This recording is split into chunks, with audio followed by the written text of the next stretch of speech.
Some other parts, even other states like UP and Bombay and all, there were some incidents of violence against Muslims. But here in South, there was nothing like that. There was a hatred. Nobody liked the partition, the way it was done. They wanted, everyone wanted united India, but it happened. But Yes. in the entire of this South India, there was just one major city, and that was Madras. No, it was not like that because Madras was under direct British rule.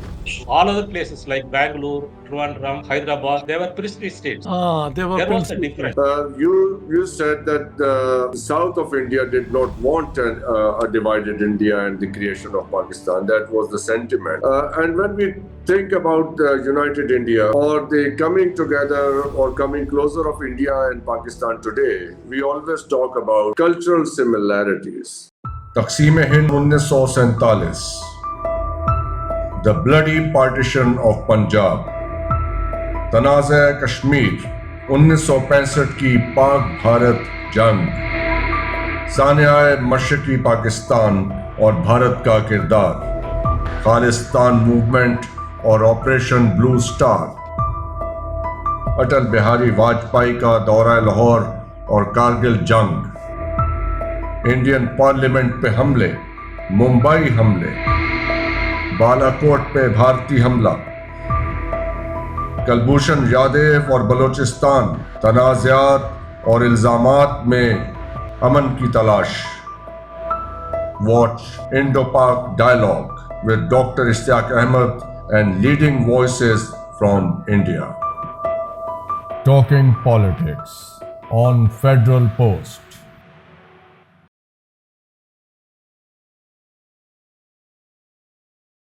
Hello, assalamu alaikum. This is Hasan Zafar with program Talking Politics special episode. We call it special because in this program we talk about Indo-Pakistan friendship, and I'm joined by Dr. Ishtiaq Ahmed as usual and MC Kumaran Saab. Kumaran Saab is from Tamil Nadu, India, and he has a BE in mechanical engineering from Madras University, an MBA, and he is a certified energy auditor. This is a very, very brief introduction of Kumaran Saab. But thank you very much, Kumaran Saab. Would you like to add something to your introduction that I have just shared with my audience?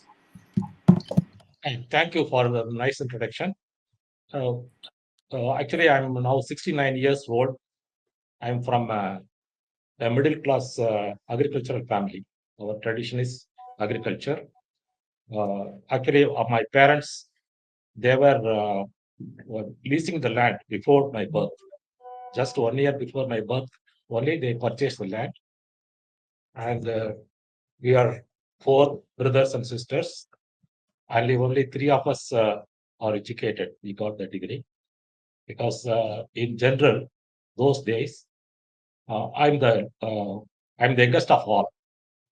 So those days, the agricultural family, they don't go for education. When they attain age, they go for work. So it's not normal for education. It's only the change after the independence. We got schools in nearby places. So myself and my 2 brothers are educated, and we got the degree in different fields. So I was grown up in a small village. Actually, it is from the eastern side of Coimbatore. It's about 140 kilometers from here. And we had my father purchased quite large piece of land. So it is like we are not landlords in that area. It's a arid land. So nobody is acting as a landlord. Even if we is having a big land, everyone works. Everyone worked, including the children, everybody.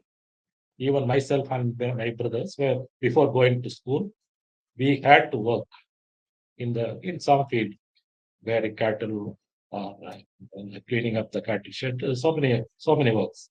You know that agriculture is more demanding work. It's a demanding and hard work. So then I completed the school, and then we had a schooling system: 5 years elementary school, 6 years high school. So in 11th standard, we have to leave the school and join the college, arts college, 1 year pre-university course. So if you get good marks in pre-university course, then only we can go for engineering or medical. Otherwise, can go for other arts subjects, not Oh, possible in engineering. So I got the required marks, and then I joined engineering in Thank you very much for this additional introduction. Dr. Saab, you yes. met Kumaran Saab in Sweden when he was visiting Sweden. So let's take it up from there. How did you get to know each other, and how did you share things about between India and Pakistan? Just the interaction that you had with him. Do you have any recollections of your first meeting with Kumaran Saab? oh yes, it is only recently, about 8 weeks ago, 2 months, not earlier than that, when we Okay, met. that's very So, recent. ji, Kumaran ji and I belong to, let's say, the left Marxist sort of thinking people. Okay. But that is one point on which we tend to agree. Both Mhm. of us are not orthodox. We Mm. understand that more in a historical, philosophical sense. No dogma for us. So Mm. while he was here, we have met for 2 long sessions, I think, at least 2 long sessions. And I Mm. had some friends also who, Professor Deepak uh, Malik was also in Stockholm then. So one session we had with them, one session he and I met, and I know that he's very politically active.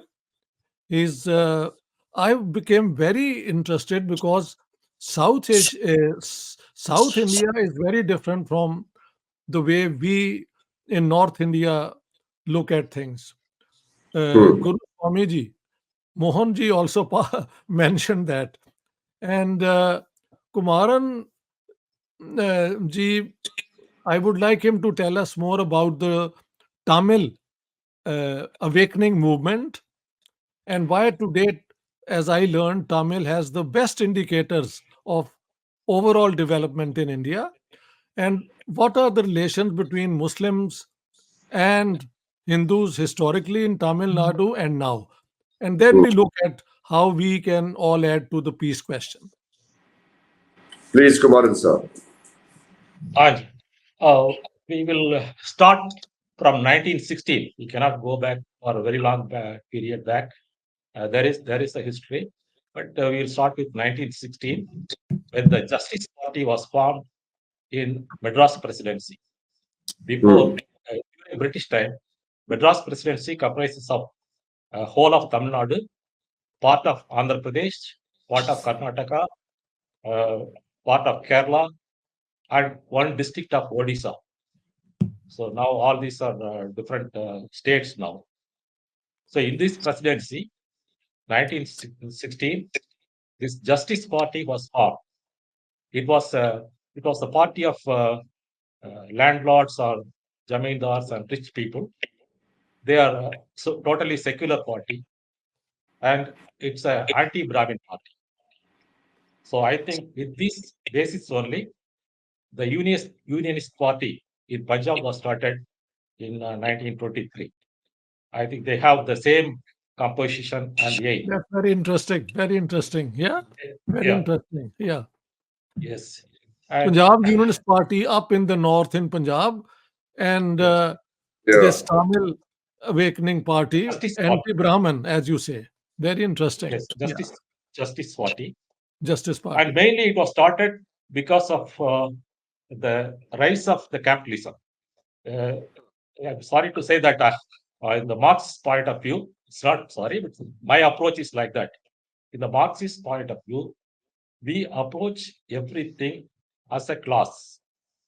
So we Mm. group them as a feudal system and capitalist system, slavery like that. So when Britishers came, the feudal system was diminishing, and slowly the capitalist system started grow up. So at that time, the rich people they realized that they are dominated by a particular caste because of the birth, which they don't want because they are rich and affluent, they are powerful, they are more in number. So this party grown up and they captured power I think something somewhere in 1920s. They won the election and they formed the government in Madras Presidency. And they brought up many reforms. Yes, The Justice Party won the elections. Justice Party, yeah. Justice Party. Yeah. Yes. Yeah, they are pro-British. They were pro-British And and feudalism. pro-landlord. Just Yeah. as the And it- just as the Punjab Unionist Party. You Yes. see the yes. connection? Oh yes. Oh Pro yes. Very British, but not communal. It not was a communal pro and communal party. separated by 1,000 miles as well. Yeah, almost. yeah. Yes. yeah, More, they I brought think, up more, many more. reforms, which were even now it's implemented in it's an example for other states to follow. First thing is they gave votes to women. They brought up midday meal scheme for elementary school children.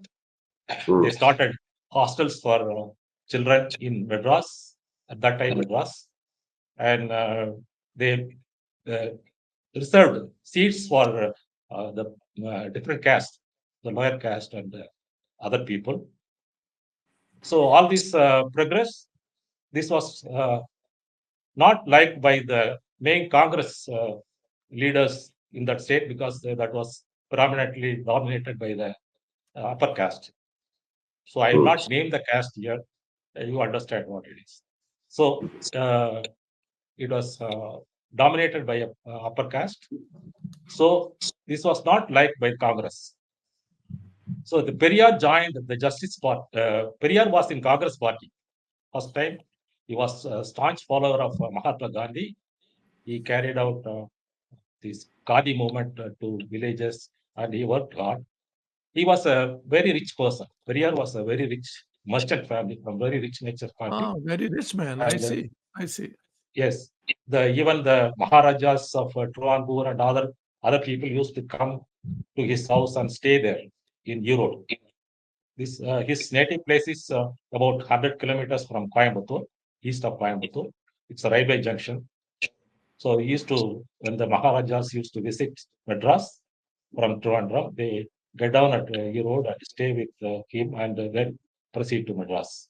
So he was such affluent person at that time and influential also and well known throughout Tamil Nadu. His father was a big businessman. He was also very good. He was very good businessman when he was young. Then he joined Congress and he worked hard. He he protested against these liquor shops, the toddy shops, and all as per Gandhi's instruction. And he also taken up this temple entry movement. That that the lower castes were not allowed in the temples at that time.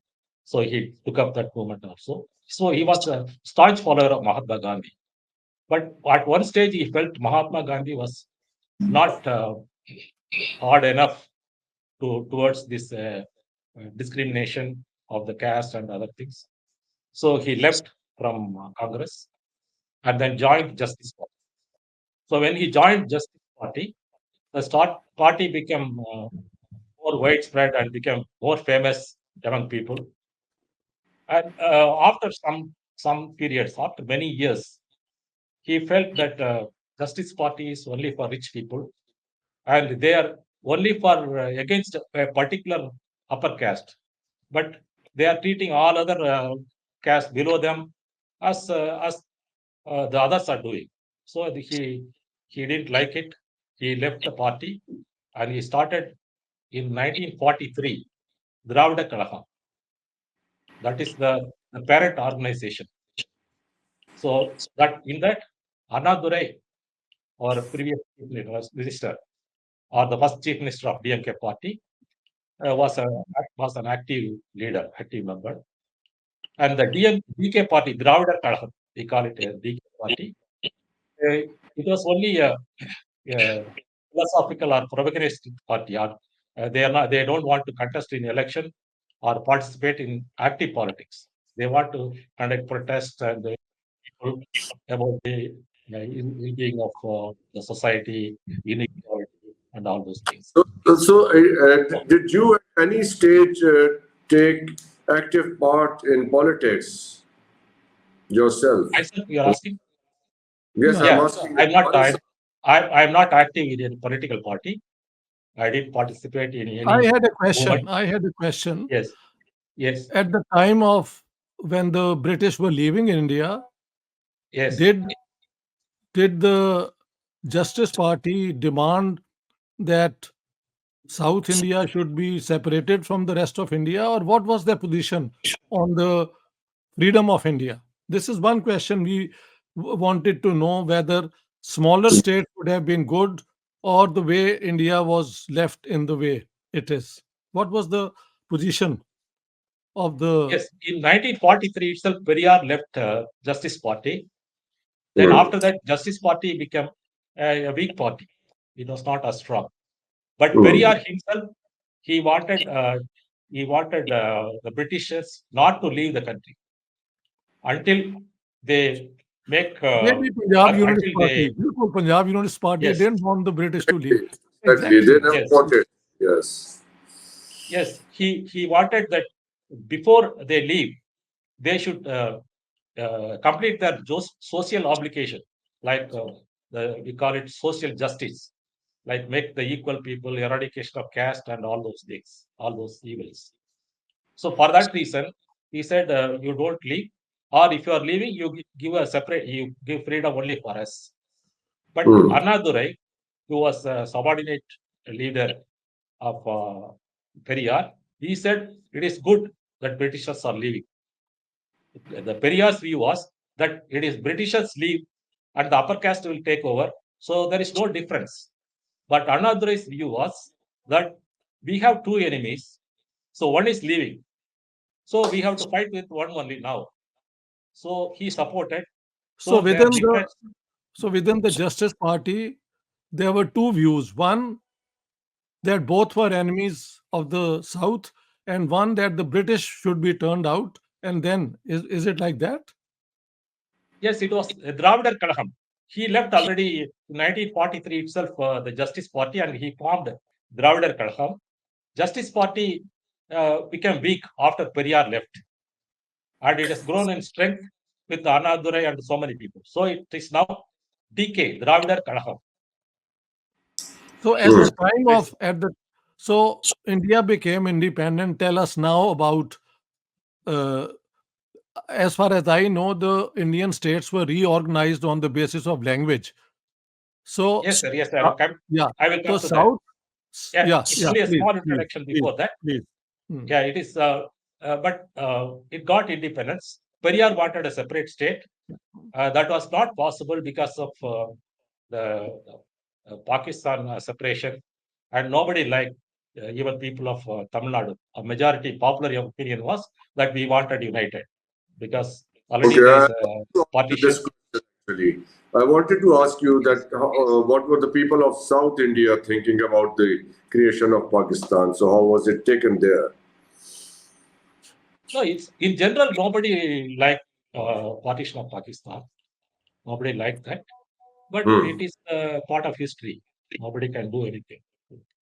But during that, in 47, there were so much of riots and killing and so many things in other parts of India. Whereas in Madras, there is nothing like that. There was no Yeah, incident. because the Uh, kind of killings and the kind of sufferings Punjabis mainly and maybe Bengalis to some extent they experienced. No other part of India experienced that thing. So partition for the Punjabis and Bengalis is something else. For the rest of India, it means something else. yes, but some other parts, even the other states like UP and Bombay and all, there were some incidents of violence Hmm. against Muslims. But here in South, there was nothing like that. But there was a hatred. Nobody liked the partition, the way it was done. They wanted, everyone wanted united India. But it happened. So Hmm. coming back to this Tamil Nadu story, Yeah. in 1949, Periyar and Annadurai, they had almost opposite view about everything. Annadurai wanted to contest election.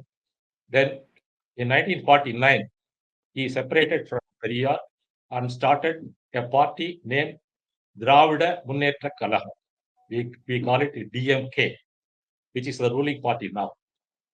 Mhm. So he preached about the language independence, the state autonomy, or even the party, DMK party's agenda was we wanted a separate state until 1962. During 1962, the Indo-China War, he said that we have a common enemy. Now we leave that demand of separate state. We will fight together. Then DMK dropped that demand of separate state in 1962. And there was a anti-Hindi agitation in Tamil Nadu in 1965. When I was young, I was in fourth standard, about 9 years old. I very well remember that it was the very big agitation. It became violent. I have not seen such an agitation in Tamil Nadu, even now after that. So in that, the Hindi was made. It was as per Constitution, 15 years from the Republic Day. That is from 1950. 15 years. Hindi will be made the sole official language of the country. As you know very well, there is no national language for India. Not a single national language. We have 22 national languages, and two languages are the link languages are official languages. One is Hindi, another one is English. So all the southern states, they wanted English to be continued as a link language. But in 1965, they wanted to change this and make only Hindi as a link language with the central government. So that agitation started, and then after that, it was changed. Now we have, as on date, we have two official languages. And regarding the development of India, there is a steady development. I can divide it as three remarkable events or period in India. That is after independence. Jawaharlal, it was a very poor country. India was a very poor country after independence. Even it's poorer than Pakistan in many cases. And then Nehru united India because he had a charming personality, and he is the one person who understood the whole India. And the people in the south, he liked him very much. They didn't that he is from North Indian leader. He is their leader. Everyone thought he is their leader. So he could unite India, and then he could find amicable solutions for every problem. He was so flexible. And sorry for interrupting you. As far as I understand, there were not Yes. many urban centers in the south of India at the time of the partition, like major Many- cities: Bombay, Delhi, Madras, Calcutta, Lahore, Karachi. They are Madras all. was one. Madras was one. Madras was Yes. one, right? Madras was one. yes, Major city. Yes. But Yes. in the entire of this South India, there was just one major city, and that was Madras. No, it was not like that because Madras was under direct British rule. All other places like Bangalore, Trivandrum, Hyderabad, they were princely states. They were There was a princely difference. Oh, yes, yes. There was a Okay. difference. Yes. Only the people directly under British rule, they agitated and they fought for freedom. Mhm. The other princely states, they had their own problem. They didn't fight very much for the freedom or from the Britishers. So that's why you can hear only Madras, even though now Bangalore is a big city, Hyderabad is a big city. It's almost like Madras, but Trivandrum or Cochin, they are big cities, but they were not popular at that time in 47 because they were under British princely states. princely states. Thank you for this information. Yes, please. Yeah. The Dr. Sir, would you like to ask something to take the I conversation? think today's session has been very educative for me because we Yes, may I'm have talked. listening very attentively because this is very something we never come across this kind of information. You know, the way Kumaran ji has explained today, even then we discussed, but there were many people, so we didn't develop this point. But now that the Punjab Unionist Party and the Justice Party had the same sort of Outlook and the policy, agenda. Yes. pro-British but not communal, Hmm. Haji, that sort of orientation, and both did not want the British to leave. In the end, of course, things changed. That's a different matter. Yes. Uh, But can you say, the Dr. Sir, Punjab, that the Punjab Unionist Party was taken over by Jinnah and the Muslim League. This did not happen in the South. That's a big Yes, difference. In the yes, South, the Justice Party retained its hold over the Tamil people. That's one difference. And yes. then yeah. As of what now, is even yeah, now, their legacies followed even now. In 1967, we had the general election for the parliament as well as for the states. The DMK party won the election. Absolutely, they won DMK. the election. And Annadurai formed the government. So from then on, this DMK party was in power until 1976. And then there was a faction from DMK party for some reasons. Uh, they separated and they formed ADMK, All India Anna Dravida Munnetra Club. Anna Dravida Munnetra Club. That is, Anna is the founder of DMK, so they just added that his name, then became ADMK, Anna Dravida Munnetra Club. So they became opposition parties, each opposing another, but their policies, everything is almost same. There is no difference. So one or the other is in power up to now. Now, in 2021 election, ADMK party lost the election, and now DMK party is in power. So we can trace back their origin in 1916, Justice Party. It is continuing. But now this party is not for landlords. They changed so many things. Even there is a book written by the DMK people how we eradicated the feudalism in Tamil Nadu. So they Hmm. took so many measures to eradicate So feudalism. another difference in Pakistan, Yes, feudalism has not been eradicated. The feudals yes, still hold their, they are present in the Punjab Assembly and in the National Assembly. But Very yes, because of this, primarily Sindh. yeah, uh, Yes. in India, uh, the Justice Party and its different groups which were formed later, they have all been responsible for abolishing feudalism and creating a more progressive Tamil Nadu. Isn't that true? yes, it's correct. Yeah. Mainly the whole South India, it's more progressive, more we have more religious harmony. Mainly, if you take two states, Kerala and Tamil Nadu, we have very good health indices and other factors like education, employment. Kerala, they don't have many industries because of their landscape and long time this Communist Party was in power. So this union movement and all. So it was not a conducive place for starting new industries. Whereas in I- Tamil Nadu, yes, please yes, go please ahead. go ahead. You can complete what you are saying, and then I can put my question. Yes, sir. You please interrupt because I'll be keep I talking. was wondering, you said that the south of India did not want a divided India and the creation of Pakistan. That was the sentiment. And when we think about united India or the coming together or coming closer of India and Pakistan today, we always talk about cultural similarities. So, what kind of cultural similarities could you see at that time, or the south of India could see with what became Pakistan? And what kind of cultural similarities can we highlight today as you see Pakistan today? Sir, when we start with the beginning or the earlier tradition, we didn't have any cultural similarities. But Hmm. now we are similar because of the growth of capitalism. Now you see, we wear the same dress, same shirt and pant. We use a lot of the fast food, so many other things. We use the similar type of vehicles, trains, flight, and so many things. So now we are becoming similar. Not only us, the whole world is Hmm. becoming uniform to to be united, to get united.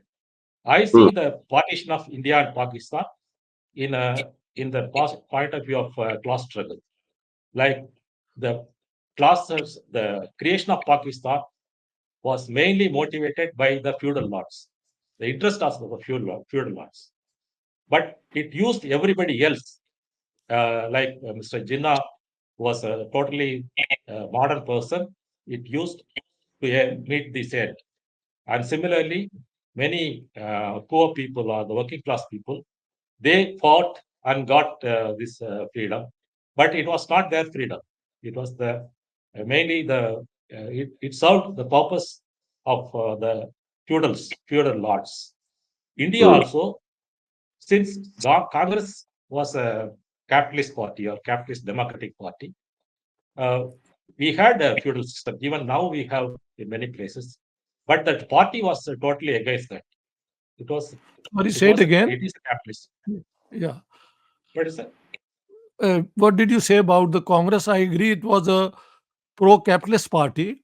What was its Yes, position on land reforms? Because in 36, Nehru proclaimed, that is where the problem started when he said, we will abolish Zimidari and recast India in the light of the Soviet system of building socialism. Uh, what has yes, happened to the land reform question in India? That's a question. yes. Yeah, 1947, all Jamindari system was abolished, I see.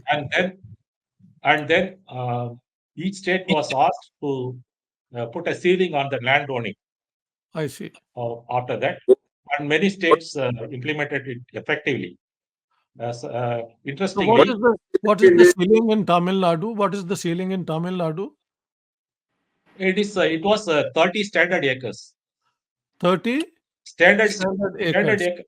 Yeah, Yes, standard acre means it's a good well river irrigated land.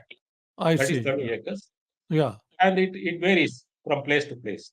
Okay. And interestingly, Kashmir was the one state which implemented land reform by Sheikh Abdullah Yeah. when he He was carried out the land reforms. Yeah, yes. that's And true. another state is West Bengal. In Tamil Nadu, they implemented it, but there were still some landlords. So they didn't use force or law only to abolish feudalism.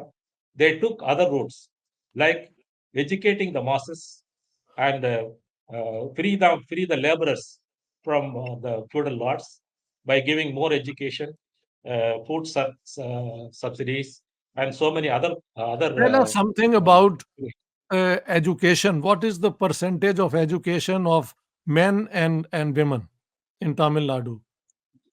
Tamil Nadu, it's almost equal. We have about 82% literacy rate, and it is equal. And many areas, women are more. Whereas Okay. Kerala, it is having almost 98% literacy rate, and they are more advanced because of the early entry of Christianity to Kerala, and the missionaries they took education. And in whole of India, the most educated state is Kerala, and Tamil Nadu Kerala. comes in Okay. second, third place or so. Tamil But Nadu.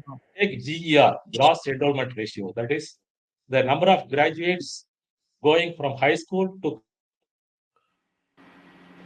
college It's, is almost yeah. 50% in Tamil Nadu, and it is number one in Tamil Nadu. And whereas all India average is about 26%. And the So, GER of United yeah, States is one thing, the GER of United States is less than that of Tamil Nadu. I see. So it is less than So Tamil 50%. Nadu is Yeah. one of the progressive states in terms of gender equality and overall. What is the level of poverty in Tamil Nadu? Is it widespread Poverty poverty? as of now, there is only 1% hungry people, or less than 1% in Tamil Nadu. Less than Whereas 1%. all other states, Really outstanding. Really That's outstanding. outstanding. yeah, it's only Tamil Nadu and Kerala achieved this. All other states are not that good, Not that especially good. the states like UP and Bihar. They are very poor performer as far as Karnataka is doing well also. Karnataka is doing well. yes, whole of South India is doing well. But when South you India. compare, So, yes, how did when South you when, India achieve this kind of level of prosperity? Yes, that's the interesting question. How yeah, have you? the main thing is that uh, almost main parts of South India was under direct British rule. So we Mm. got education and other modernity even before independence. And this movement of Justice Party, it reflected in other southern states. So the progress could be achieved. It is like copying. They are doing well, so we also have to do like that. And here, the religious hatred and other this religious fanaticism and all is very less. That help for the progress of the country. I see. So what I think now is that uh, I think I say that it's Kerala and Tamil Nadu, they are doing very well. It doesn't Yeah, mean that they are I'm having extraordinary states or like that. We have our own problems. We are very far behind when you compare to the Western countries or European countries. We have to do a lot. So we yes. cannot be just satisfied about what we achieved now.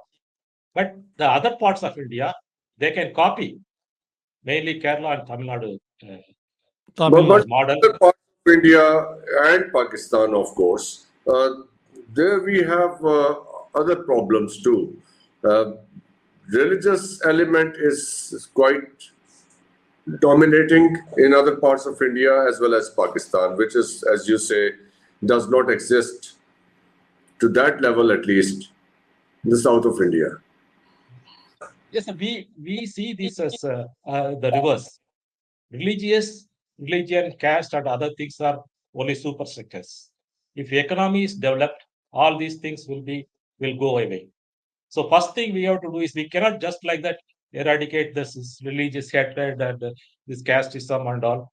We have to go for the economic progress. Then only this will be eradicated. Just by preaching or just saying some good words, okay, we will remove the religion, we will enact so many laws. There are so many laws in the country for this against this hatred and against this caste system and all. But they are not working because we are not that much developed economically. So we call it as productive forces. We have to increase our economy. Then only the other things will follow. You Hmm. told me that the GDP produced just by Tamil Nadu is as big as that of Pakistan. Is that true? Yes, almost same. Maybe We even have bigger things are here at the not moment. bigger. Just It's one same. state, Tamil Nadu. Yes. Yes. Yes. Actually, we are second in the GDP. First is Maharashtra. Uh-huh. It is having their own reason. It's a bigger state, almost double than Tamil Nadu. And And South also India all the livable place because of the air quality index there. And Lahore and Delhi, we share this high pollution levels That's right. during these months. yes, And yes, that's maybe also because of the high concentration of population in this belt, in this region. That's true. That's true. And maybe, yes. There maybe, is also it's yes. inland cities. Delhi and Lahore, they are inland cities, so you don't get these sea breezes. So Madras and Bombay, they are also thickly populated, but not polluted that extent. Air pollution is not that much because of the sea breeze. It Sea carries away breeze. all. Yes, But when I was in Karachi, yes, sea breeze or no, it was very polluted. I'm talking about up till the early 80s. And Lahore, when you came, the air was so clean. Now So, it's yes, yeah. yes. now So, Lahore is also oof, very so congested. Dr. So Saab, it's not very long ago. During the 90s, we remember the air used to be scented. There used to be so aroma clean. I remember that. I remember of coming to flowers, Karachi. It was trees. Yeah. yeah, yeah. But things have But it changed was for very, the very better in India. Yeah, overpopulation and Yeah. the yeah. urbanization influx of Urbanization, overpopulation. What is exact. the rate of growth of population in Tamil Nadu? Yes, please. Tamil Nadu is now it's going to be stagnant. Now we have 1.8 the birth rate. That is, every couple is having average 1.8 children. So we want 2.1 to maintain the status quo. So Yeah. On the other hand, situation Lahore really population was growing at 4.7% until 5 years ago. Lahore population. Oof, Toba, yes. Toba. It Even went up Bihar, to it's 5. almost close to 4 now. Yeah. It's only Tamil Nadu, all the southern states, we maintain about 1.7 or 1.8. That is also a reason for the progress, the quick progress, because the women are educated. To have a birth control, first the woman should be educated. An educated woman shall not have more than 2 babies. It's not possible. Yeah. This is true. This is true. Yeah. This is true. That makes a lot of difference. So, Kumaran Saab, do you see any possibility? Uh, as you said, now capitalism has made us even look alike everywhere. We eat the same food, fast food, wearing the same tie, suit, shirt, dresses. Is there a possibility that capitalism or any modern lifestyle can bridge the gaps between nations? Yes, it will do. It is doing now. For Hmm. example, it's India and China. We have much bigger problems in the border. Even there are so many killings also few years back. But our trade will never stop. It is not possible for India or That's Indian interesting. industries. Yeah. Chinese Indian trade actually has increased from 100 billion to 139 billion, Yes. Yes. whereas Pakistan and India's trade uh, has a potential of many hundred millions. But just look at what we do, nothing. So how So it is. have South India something to tell us how we to the North Indian and the Pakistanis, what should we do which is different what you people have done to overcome the sort of wasteful uh, confrontation that we have? How to resolve these things? Yes, sir. That is, it is there all over India. I say that Tamil Nadu is in progress, but here also there are so many elements doing this wasteful thing, like bringing up some hatred and you have to oppose it and all those things. But it is less compared to the other places. That is what. Hmm. See, we problem mainly India, Pakistan, and Sri Lanka. We are a nation. We are not a nation state. We are India by constitution itself. We are union of states. Only they didn't mention that the union of nation states. We are different nations by language, culture, and geographical area and all. Only thing is we have continuous land from Kashmir to Kanyakumari. That's why it became India. And Britishers also they formed a political India, one unit. It served the purpose of everyone. It served mainly the purpose of the capitalists because they can sell their goods easily throughout India, and their trade is made easier, more and more easier now. This GST is implemented only 7 years back in India. That help the traders to trade freely in India. So many things. So the main reason for India being united is that it is a modern capitalist state, and it serves the purposes of the capitalists. On the same way, it helps the workers also to get united and get more employment. The workers movement or the proletariat, they can increase the strength only when the capitalism grows and reaches its peak. So we cannot have only the workers without capitalists. It's a necessity. So only when the capitalism grows, the worker movement also grows. That only lead to the progress at the next stage of the society. So Pakistan also have to do that. The problem is that we have the nationality problem in India, in Pakistan, and Sri Lanka. Whereas Bangladesh, they don't have it. It's a nation state. So the thing is, it's good to be united. There is no point in talking the separation and all now. We have been united. We are successful for the past 75 years. Pakistan, uh, at least they could maintain the unity, except this separation of Bangladesh, which is natural. You cannot have one country in such a long distances. Yes, yes. Yeah. So, Yes. uh, so we have to give more freedom to the states.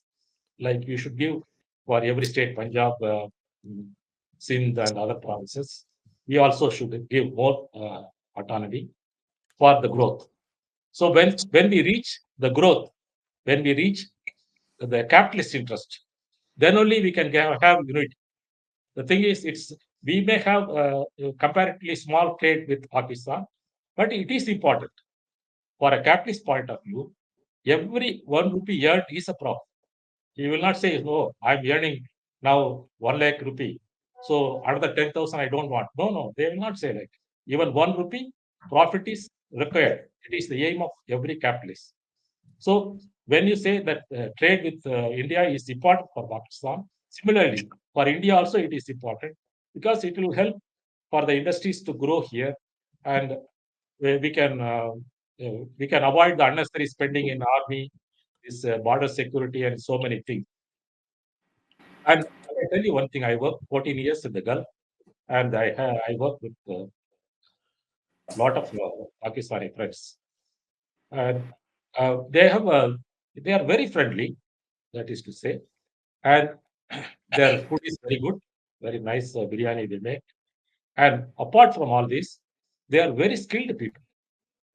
Mainly the technicians and all, they are very skilled, and they have good physique to work. They are very hard workers. But the problem is, we should have a system. It is only the hardworking people or intelligent people cannot show their full That's effectiveness. the system to Yeah, channelize system all has that. to change. The Yes, system has to change. the system has to Yes, change. It has to there engage. is so much There. potential. Yes. Yes, very, Yes. very interesting, Kumaran Saab. You have given us a lot of insight into south of India, which is quite remote for us, or not only by distance, or we also by the language that because we have so many Tamil and other movies around, but we are not able to understand the language unless we have subtitles. But because that could also, so there has been a language barrier, and of course the distance, the geographical distance. This kind of thank you very much, Dr. Ishtiaq Saab, for bringing Kumaran Saab, because it really has helped us understand that part of India which is not quite open to us, if Exactly. you allow That me to is say. what I thought. I was bringing all the Punjabis, but it was time we Yes, brought all of some the friends from Punjabis, but South yes, India. Yeah. exactly. Very interesting. So, would you like to say something toward the end of our talk today, No, I Yes, sir. Dr. think, I yeah, wanted please. to say about these three stages after independence in India. After independence, Nehru united it, and Indira Gandhi, when she became, but we were scarce food items. We were importing a lot of food from USA and this PL 480 scheme and all these things. Then Indira Gandhi came to power. Her aim was she had a very good mm, liking, or she was mad about the scientific inventions. She was after that. So she improved the agriculture, new seeds and fertilizers. Then Revolution came after 1970s. Then India became self-sufficient in food. Now we are surplus in food. At that time, it was only 70 crores or 80 crores people. Now we are 140 crores, but still we have surplus food. And then came, there was a stagnation. Then came Manmohan Singh and Narasimha Rao and Manmohan Singh in 1990s. They liberalized the economy. Then that brought in all the foreign productive forces and the capital into India. That only helped the growth of South India, mainly in South India or whole of India, to this status now. In before 1990s or 1980s and all, the Tamil Nadu GDP was less than that of Bihar because they had so many mines and all. We don't have any mines or the natural minerals or all those things. So from 1990, the South had the potential manpower to grab all this new technology and work in the new industries, mainly in the IT field. If you see that, all over the world, the IT industry is in boom, and mainly The Indians are working. Anywhere you go, even in Sweden, in the streets itself, I met 3 or 4 people from Madras who are working there in the IT industry. So like that, throughout the world, they are working. So for that, only this education or the basis that was laid in South India helped. So these 3 stages, the growth after 1990, we have seen a lot of growth, mainly the eradication of poverty, the food supply, and all those things. There is something new which may not be there in other states or other part of Pakistan also. We supply 100 units of electricity free of cost for every month to the households. So only if you consume more than 100 units, then the electricity charges are charged for the households. Similarly, for the farmers, the electricity is free, totally free. And only it is last year introduced in Tamil Nadu that for the ladies, it's free of cost. They can travel in town buses, all the town buses. Imagine all these facilities are important to make the Yes. society Get go the forward. society, yes, run Yes. better, of course, yes, certainly. Yeah, So that is very we nice call it to as know. a welfare scheme. Yeah, we call it as welfare scheme, which is important for bringing up the poor people. Yes, unless you give them a Yes. hand, how can they come out of their circumstances? Very important. Thank you very much, Kumaran sir. Thank you very much, Thank you Dr. very much, Ishtiaq. Kumaran Saab. This has been wonderful. Thank you so much. Wonderful Thank thing. you. Thank you very much. Thank Talk you. to you. Thank you. Thank you. Very nice. Thank you. And thank you very much for watching us. I hope you enjoyed listening to Kumaran Saab and Dr. Ishtiaq Ahmed Saab. Thank you very much once again. Take care of yourselves. Khudafis and Pakistan Zindabad.